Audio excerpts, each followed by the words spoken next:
Bakar gereh lur iki. Mau hari ini gereh bakar. Gereh sudah matang lur. Baunya menyang gosong lur ternyata. Wis lawe gereh gosong pisan. Ya wis kita keriki sampai kuning.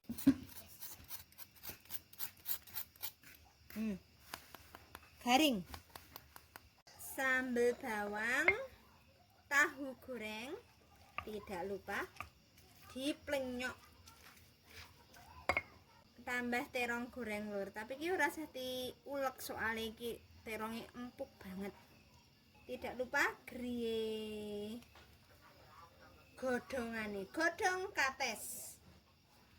Monggo maem lur, kita madyang. Bismillah. Godhongane dhisik.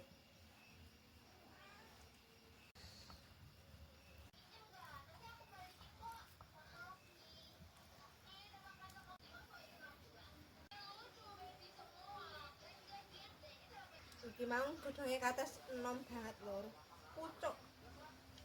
Bagian pucuke. Lah iki griye lur. Setitik ae soalnya mestine yo asin wong jenenge gereh.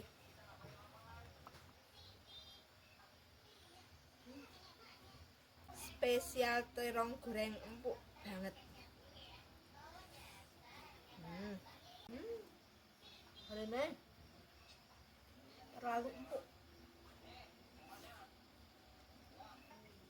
Sambelnya kurang belik kok iki mang lur, soalnya lomboke lombok japlak kabeh.